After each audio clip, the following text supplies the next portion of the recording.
Welcome to Parenting Trap. Today, Alex and I discuss how respectful parenting is not permissive parenting. Hey, Alex. It's good to see you. Thank you. It's good to see you too, Barbara. Awesome. Today I wanted to talk about permissive parenting, and I feel like parents at the park, friends might see me interact with my kid and think that I'm maybe on the that I might be a permissive parent, or they might be concerned approaching respectful parenting and hearing what we have to say in the last 2 episodes, thinking that we're permissive parents. And I want to address this.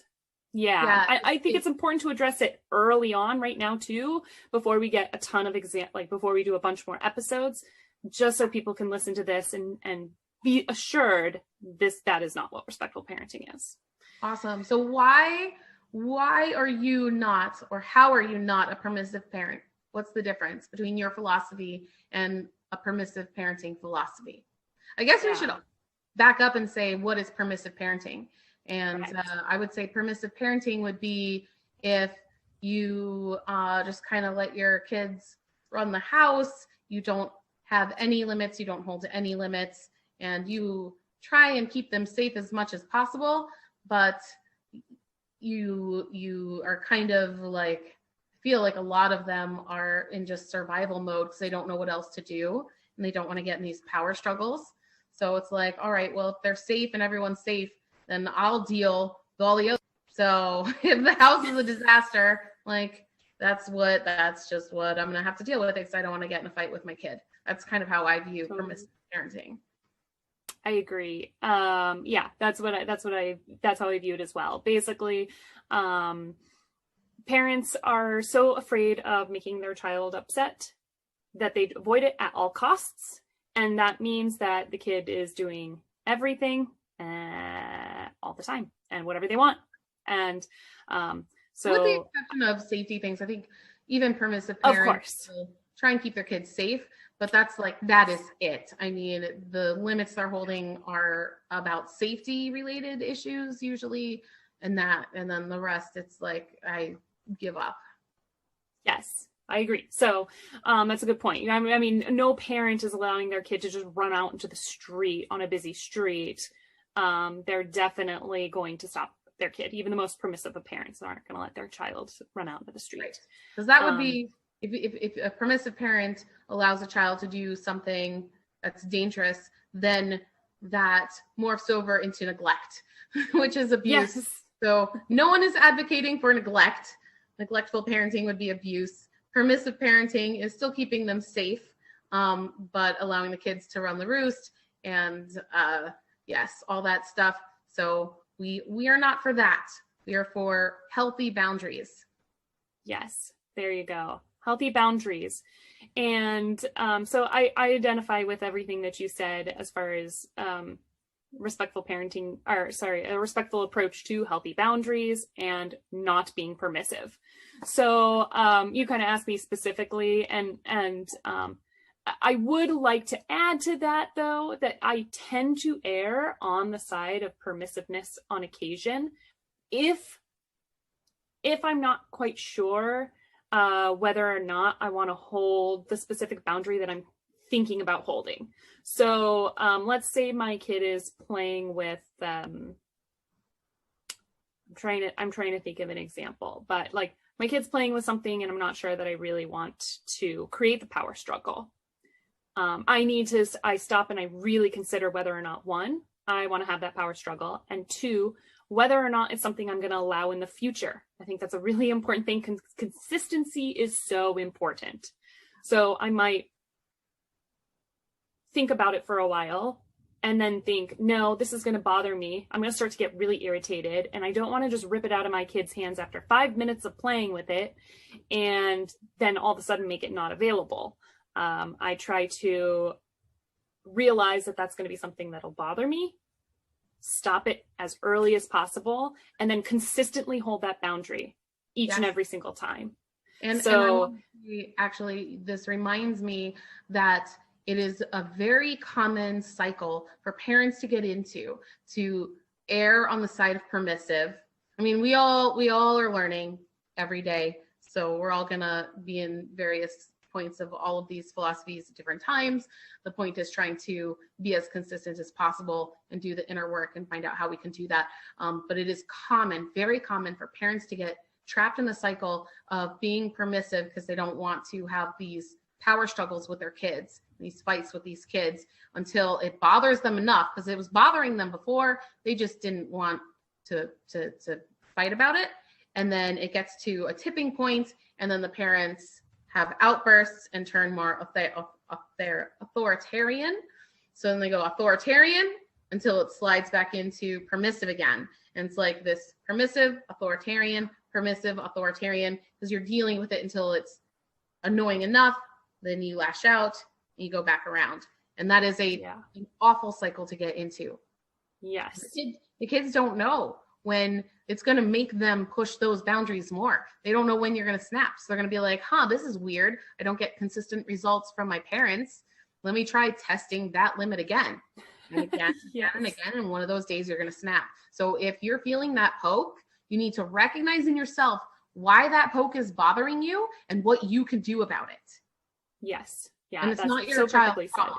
The fact that it bothers you is not your kid's problem. Your problem is that it bothers you. You need to identify what part of that bothers you and then what you have control over to fix the situation. That's an important piece. That's such a good, you stated that so perfectly well, because and we can talk about that a little bit later, things that we have control over versus things that we do not have control over, because that's definitely a part of it. And but if, for the example of like our kids playing with something and I realize it's like irritating, me, and I know that I'm going to be reaching that point of snapping. I try to recognize that well in advance, stop the child, and consistently hold that boundary. That thing is now never, ever, ever okay to play with, because I know that I'm never going to, the kid's not going to just realize that it's bothering me and stop using it. That's not the way it goes. And I don't want to be. They'll probably look at your reaction and go, that was a weird reaction. Like, does she mind this or not? Will she stop me or not? And then it usually makes them do it more. Yeah. Yeah. That's a really good point. Yeah, that's a good point. And then it can feel like they're intentionally testing us, and they are, but not for the reasons that we think they're doing. They're not doing it to make us angry or to irritate us. They're doing it because they are curious about reactions and actions, and certainly us as parents. They want to know how safe they are. They need to know that we are stable people and we have their backs and we can keep them safe. And if once in a while we lose our temper and we yell, then we make them feel unsafe. So them testing us is like, am I safe doing this? I don't know if I am. I'm going to keep trying it. And then when the parent blows up, the message the child gets is, I didn't feel safe there. That wasn't safe. Yeah. So we're giving them the message that we're unstable and we can't keep them safe when we do things like that. Yeah. Yeah. And instead of not doing it again in the future, they're going to try again and again and again, because they want to feel safe and they want to keep testing it. And they're just trying to make sense of their world. So I have to bring up an awesome analogy that Robin Enzig from Visible Child brought up a long time ago, and it's really stuck with me. And she said, if you have a bridge and you're on a bridge and that bridge has like 10 feet stone walls and they're super solid, you would walk across that bridge feeling very secure. You could dance across that bridge. You would walk across that bridge not even worried that you're up high, because you know those walls are going to keep you safe. So if you stumble to the edge, you're okay. And this is like keeping limits with kids. When kids are walking through life and they see those stone walls, they might test it a little bit. Maybe you'll poke the wall, make sure those stones aren't crumbling. But once you realize it's solid, you feel safe. When kids walk across that bridge of life and they get to these borders where they're not sure where they stand and where the rules are, if they touch that edge and it's solid, they stop testing it. If they touch that edge and it's like rubber and it leans out like that, then you don't feel very safe. So now you're on a bridge where you don't know when this edge is going to catch you. And I think the kids, any person, the kids especially, feel extremely insecure. And that's when you get these testing behaviors, because they want to know how safe they are. Yeah. So yeah, actually, I love that analogy too. I think similar analogy came up in No Bad Kids, I think, by Janet Lansbury. Also talks about the bridge, specifically the bridge, and having a good guide on your bridge makes you feel safe. You're going to drive that car across without a second thought. But if there is no guide rails, you need guide rails in life. You know, your children are just trying to get through life as safely as possible. That's what we want too. I mean, we want our kids to be safe. So I love that analogy as well, but that makes perfect sense. I still find it so interesting, because I don't think any parent gets to that point of kind of blowing up at our child and feels good about it. No. Like, I don't even think the most permissive or authoritarian parent, they don't feel good, and authoritative parent, but they don't feel good about exploding at our children. No, none of us do. So how do we stop from doing that? How do we stop ourselves from getting to that point, being inconsistent? How do we stop from being permissive parents if we feel we're too permissive? How do we stop creating arbitrary rules? I feel like parents sometimes just create arbitrary rules that are so unnecessary. How do we stop ourselves from doing that? Yeah, so that's a lot of information right there. One about the arbitrary rules, I would say, the more you hear no, the worse you feel. So in general, it's best practice to try and pick your battles and don't try and fight everything. Because if you try and fight everything and the kid hears no all the time, then they're going to get discouraged and then they're going to push back on everything. So if you can identify prioritize what matters to you and let small stuff go, you're going to be so much happier. Then the other piece is to really figure out what's bothering you, be in tune with your own emotions. And if it's just bothering you a little bit, you need to identify what about it bothers you. Then once you do that, you can decide whether or not it's a priority to fix. And then if it is, what fixes can you actually implement, because you only have control over so much. And some of these things might be, yes, I'm bothered by it. Yes, I have to do something about it. But the fix might not be change the kid. The fix might be change you, right?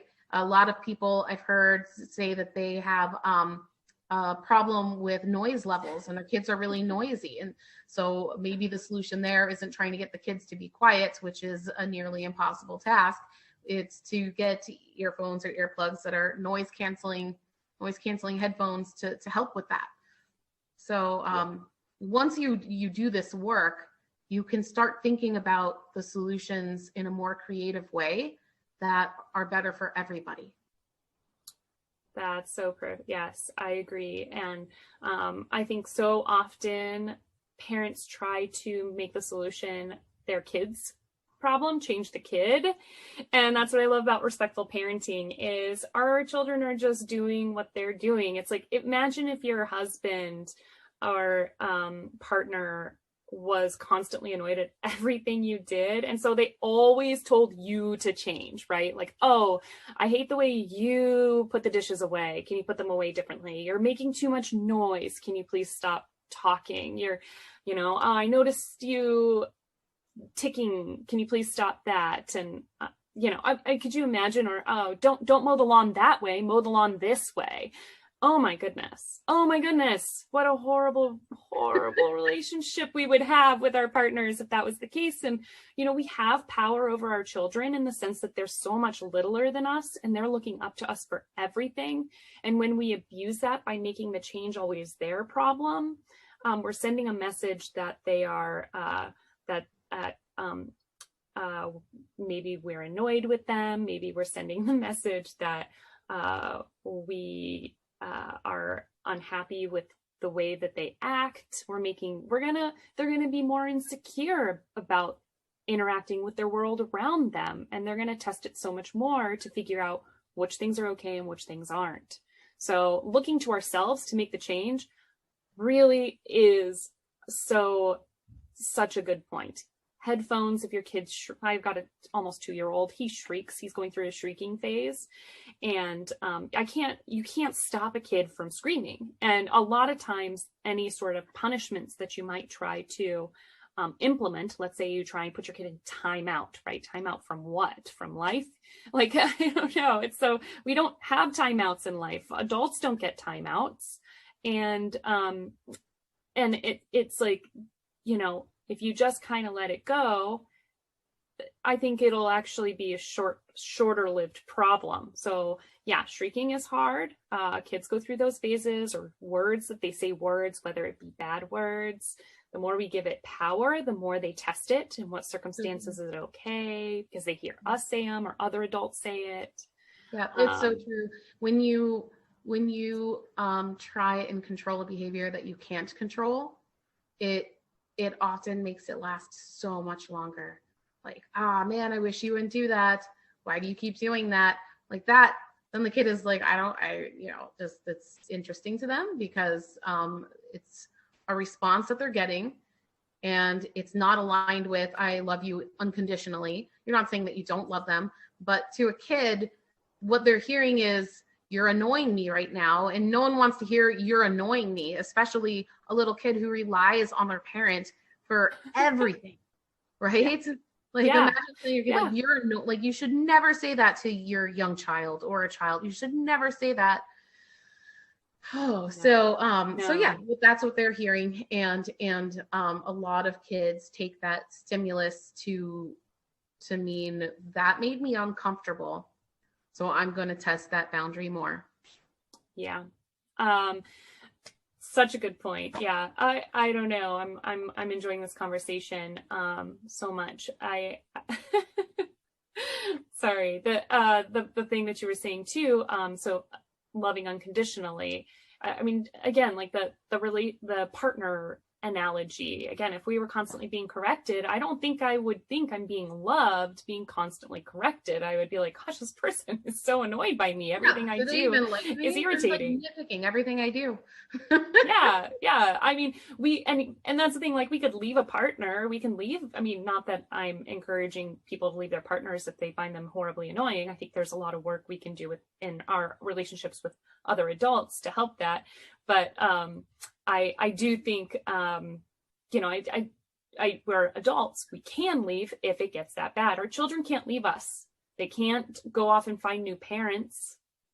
They're not going to go, I mean, until they get old enough. Maybe when they turn 18, they might be more happy to leave the house and not come back. If we've built a relationship of constant power struggles and constant making them feel like they annoy us. So, that's not how I don't want to build that kind of relationship. I don't think any parent wants that. I think that would be like most parents' worst nightmares, is to think that when their child is old enough to leave, they want to get as far away from their parents as possible and not keep up a relationship with them. Like, I think most parents strive to have a positive relationship with their kids and are confused about how to get there, because the messages that we're getting from society are so mixed, and I think some of them are so toxic. And so that's something that I would just love to be able to talk about here and get people to think about. Like, how amazing would it be if more parents adopted this philosophy and ended up in authentic, loving relationships with their kids, where their kids felt comfortable going to the parent for advice and just to talk. I mean, that's huge. Yeah. Mm-hmm. And also, I was going to say, you're talking about like a partner nitpicking you, and you being able to get away from that partner. I think it's important for us to model healthy relationships. And part of that is modeling a healthy relationship with your kid. So if you're nitpicking your kid all the time, then your kid's going to start to feel like they're flawed and might feel shame.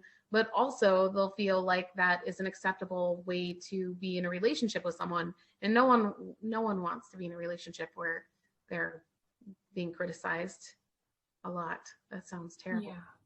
We don't want to give them the idea that that is something that they should ever accept from anyone, or something that they should be doing to anyone. Yes, and they will. I mean, kids mimic what we do, and the more we do things like that, the more it'll sink in.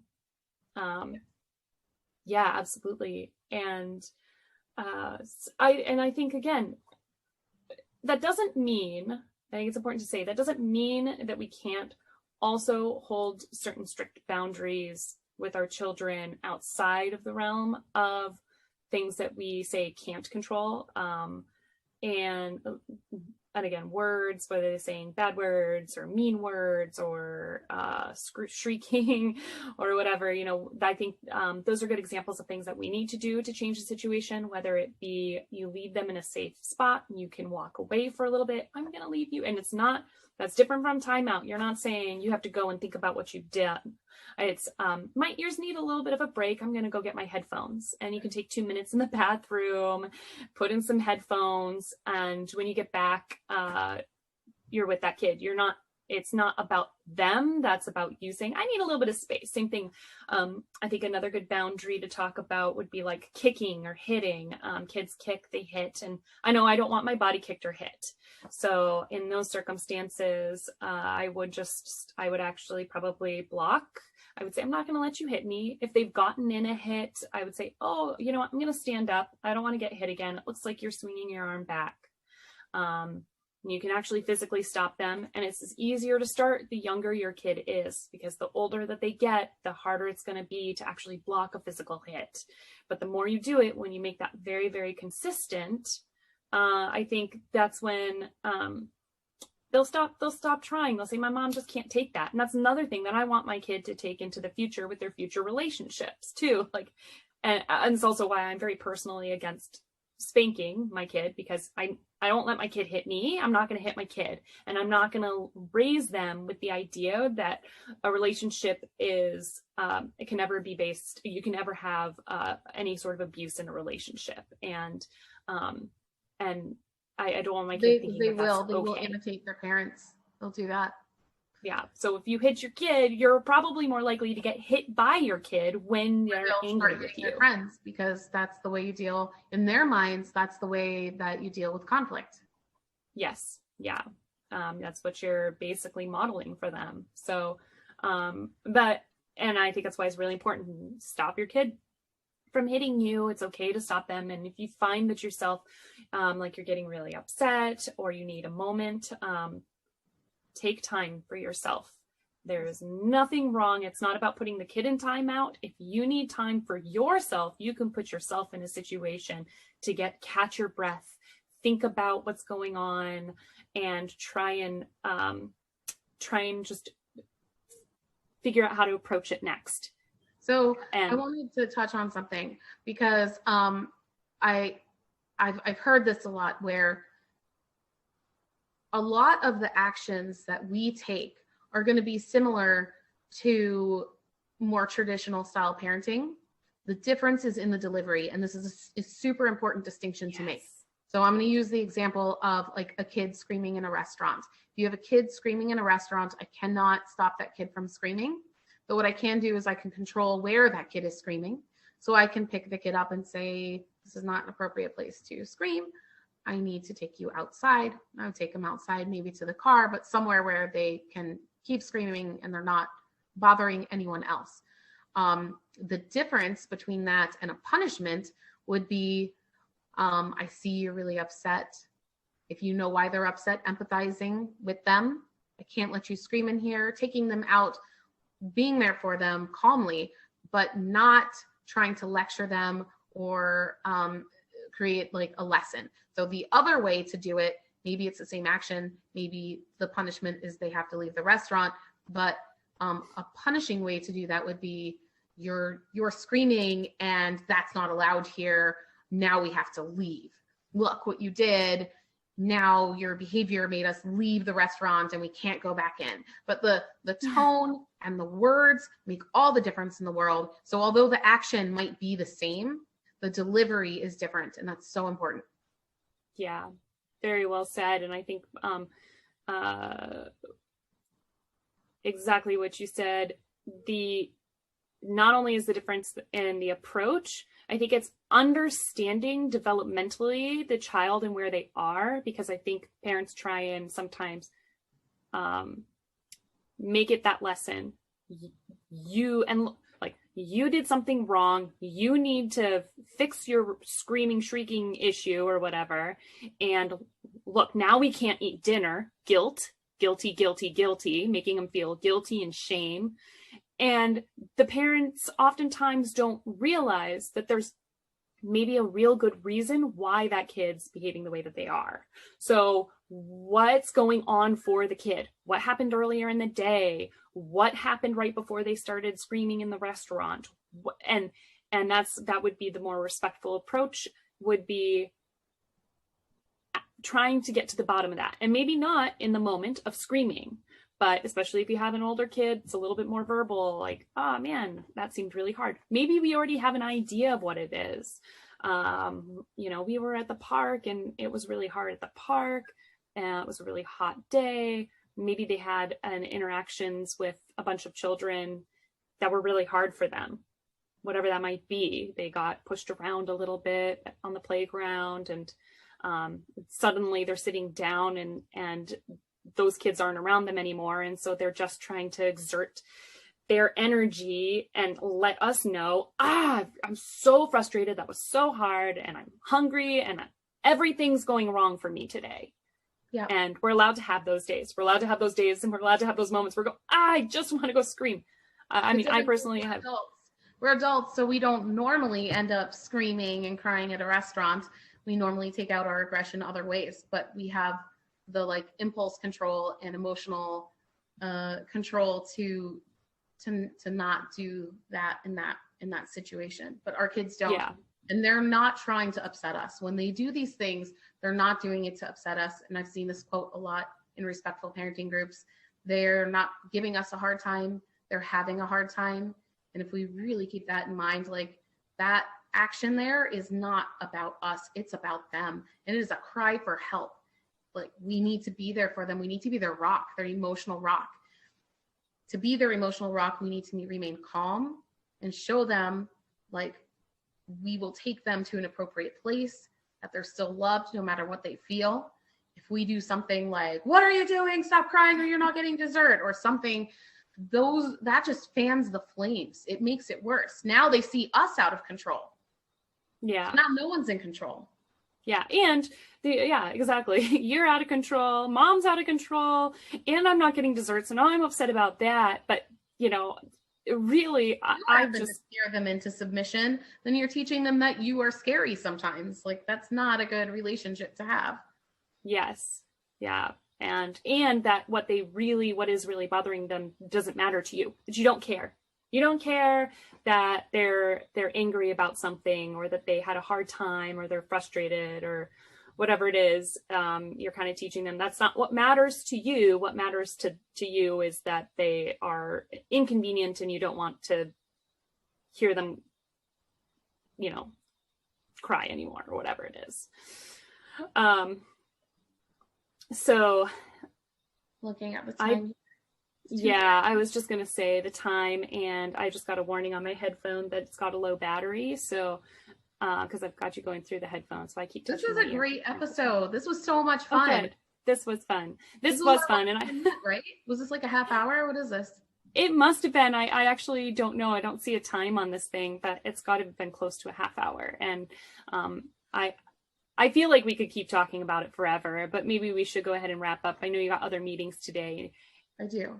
Yes, I would love to do that. We need to keep putting these out. We're going to keep answering your questions and talking about respectful parenting things as we think about them. And as always, tell us what you want to hear, and so we can respond to that.